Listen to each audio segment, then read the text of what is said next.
Why do you think Israel is so attractive to U.S. law enforcement agencies? U.S. policing has always been both about enacting a war on Black and brown communities in the U.S. and around the world. So I think that the two being both rooted in racism and state violence, there's a real natural attraction and a desire to trade tactics. Al Jazeera presents itself as a professional news network, but it is owned by the Gulf state Qatar, a supporter of both the Muslim Brotherhood and Hamas. So when the network's online arm ran a 9-minute video in July attacking programs that take American police leaders to Israel, accuracy and fairness were not in the equation.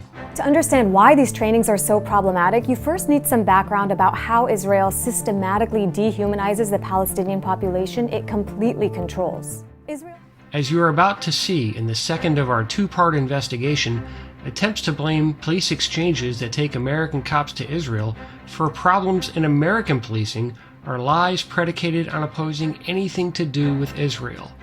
In stories like Al Jazeera's or in supposedly critical research reports, there's not one example showing anything from an Israeli police exchange hurting anyone in America.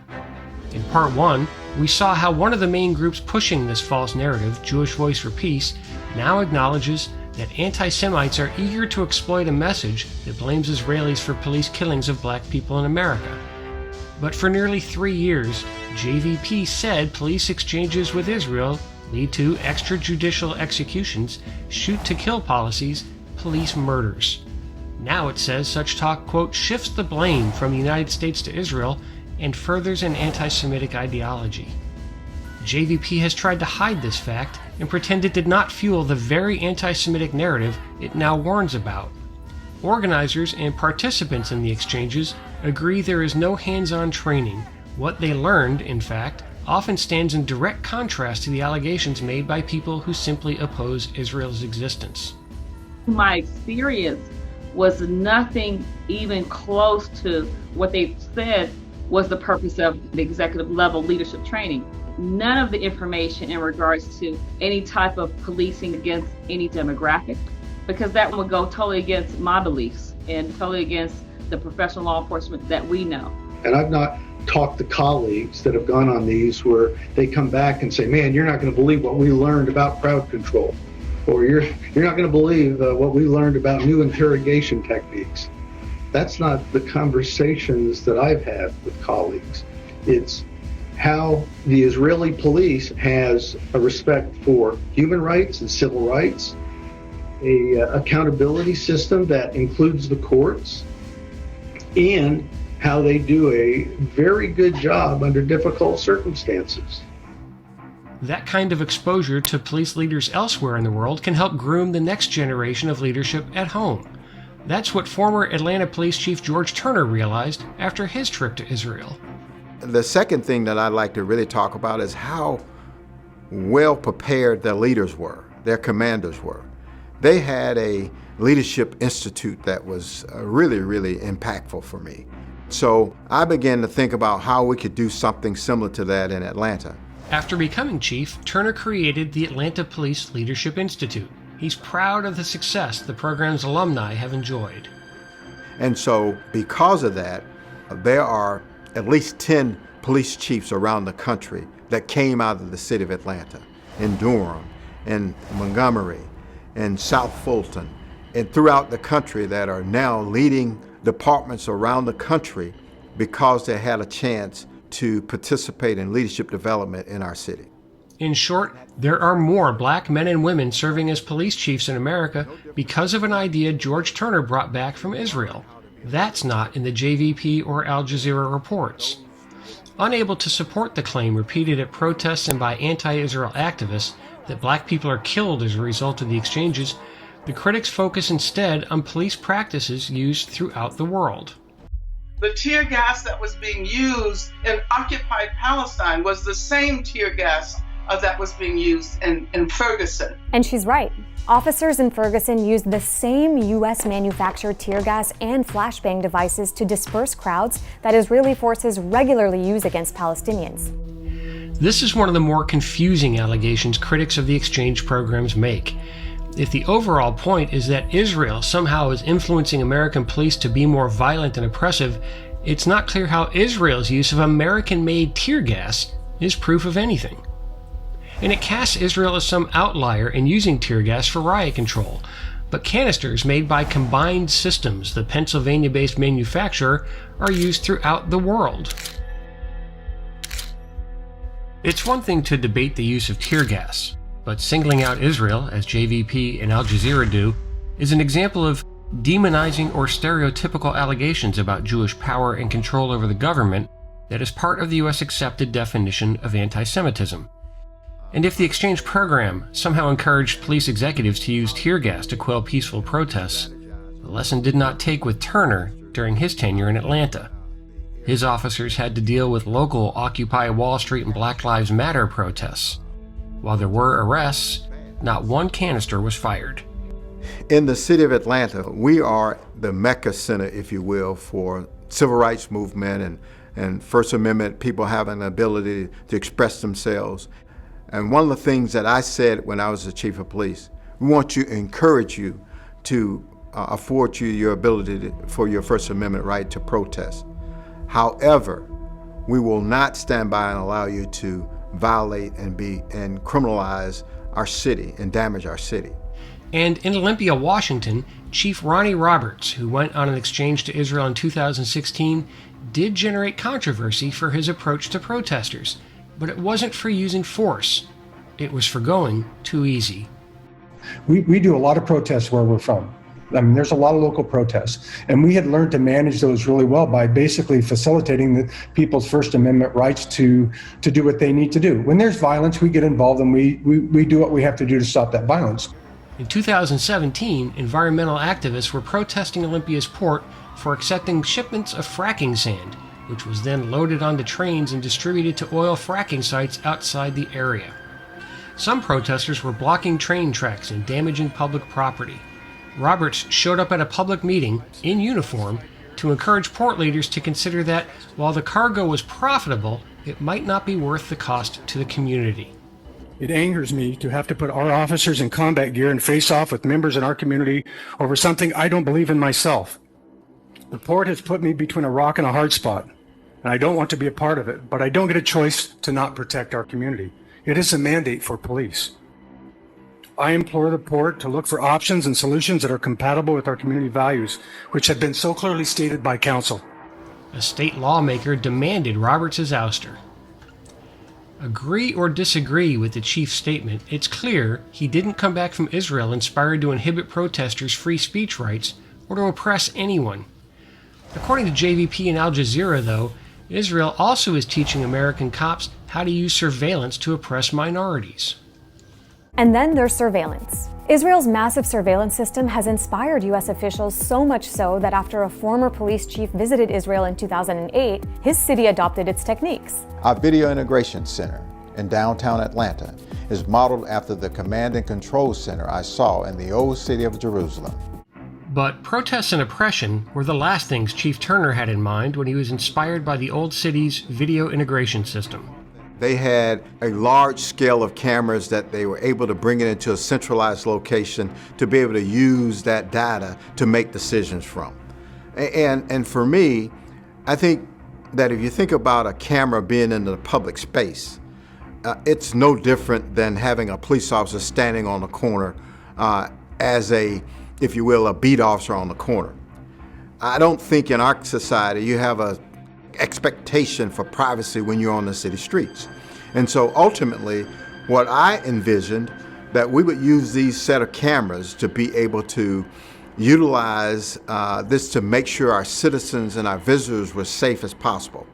Turner didn't have the budget to buy and install thousands of cameras, but Atlanta businesses already had installed their own networks of cameras to protect their properties. Turner was able to tap into those existing systems and route their images to a centralized police system. That network of cameras gave us an opportunity to not only reduce crime or to prevent crime from ever occurring, but it also gave us the evidence that we needed to clear those cases that had taken place on our streets and take those cases to court. He also studied surveillance systems in London and Chicago, something JVP and Al Jazeera didn't mention. If it's a good idea and you had a chance to see it involved in another country, why isn't it still a good idea? And the reality is, there have been a lot of bad things happening in our country for many, many, many years, and probably long before any police officer ever a police leader stepped foot on ground in Israel. For Roberts, the trip provided spiritual clarity too. Again, not in the way critics might think. When I landed in Israel, and I began to really walk where Jesus walked as a Christian, the Holy Spirit started to transform me and started to do work in me, and some things started to come alive. And it was really what it was about, was seeing things more clearly about who I am and how I can lead my police department and my community through my faith, with a focus on peace and caring about people where they're at. And I just really began to see broad aspects of our community in a much better way. Among the most profound experiences was a trip to Akko, a seaside town in northern Israel with vibrant Muslim, Jewish, and Christian communities. They all met in the mosque to talk. It was one of the most rewarding experiences that I had there, frankly, was to be in a community with a police leader, sitting down, having a conversation in a mosque. Just never in my wildest dreams or worlds would I've ever thought that would happen. And then lo and behold, I come back to Olympia, and there had been some national things kind of going on around focus on mosques, and just saw the opportunity we didn't have one in our specific community, but one that was in our neighboring community, and just reached out and said, let's have a conversation and talk. And they welcomed us there. And we sat on the floor, we participated in services and prayer, and it was just a powerful experience. And it was a reminder of when we step forward and we step into those spaces, that really powerful things can happen, like the building of relationships and the breaking down of stereotypes. That's not to say the trips don't emphasize law enforcement approaches, especially when it comes to terrorism. But certainly, they have learned over decades of fighting terrorism. They've seen it all, and they've experienced it all. And I am fond of pointing out that if the response to an attack, to a terrorist attack by law enforcement, responding to it, all the command and control structures that you need to set up, the methods of dealing with the forensics at the scene, all those are identical no matter who attacks you. The processes that you need to employ, which will not only have a major impact on whether or not you solve the case at the end, but also at the scene, how many lives you lose and how many people you can save through a well-planned response and a well-integrated response. It doesn't matter who the perpetrators are. How the Israel police handled a suicide bombing scene. How do you arrive there? What do you do with the victims? How do you collect forensic evidence? How you secure the area? How you evacuate the injured to the hospital, and things of that nature.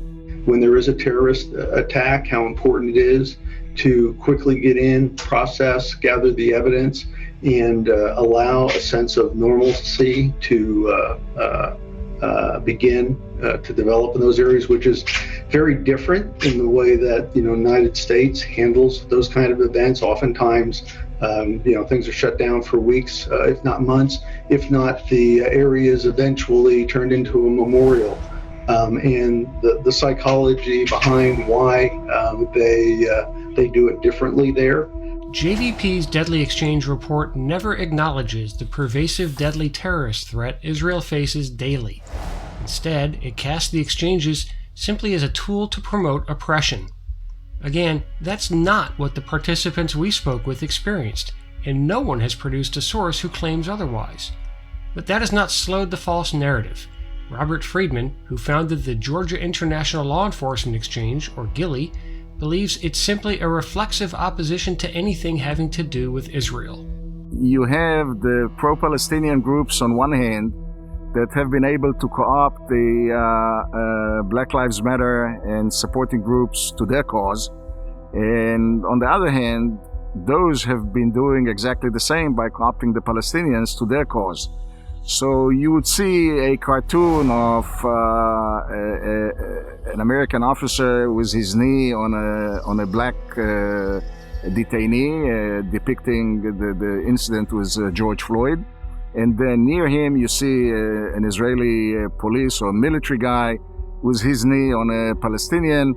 And the message is that Israel is actually teaching that kind of chokeholds or that kind of brutality towards minorities. And that is basically what they're trying to do. It's called intersectionality. The problem is that it's concocted. It has no foundation, no basis, no evidence. It's a message anti-Israel activists have pushed for years. The liberation of the Palestinian people, in my opinion, is intertwined with the liberation of black people in America and all over the world. When black people are free, we're all going to be free. We are one, sisters and brothers, and our liberation is bound up together. The same people who justify the massacres of Palestinian people and call it collateral damage are the same people who justify the murder of black young men and women. It's another libel. The Jews are responsible for all these horrible things in history, as the blood libel, the poisoning of the wells in the Middle Ages, both world wars, and now guess what? They're also responsible for what's happening in America at the hands of police and to people of color. They don't deal with facts. They deal with emotions. And when they appeal to emotions, then it's very difficult to cope with that. A lot of people repeat what others say without any evidence or their own experience from what they've seen or what they've heard, without any personal experience.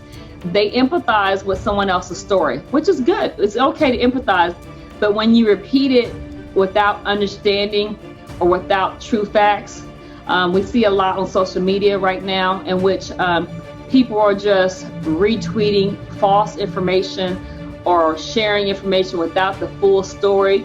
That impacts the community as well, because that brings fear to the community of this may be happening here when it's not.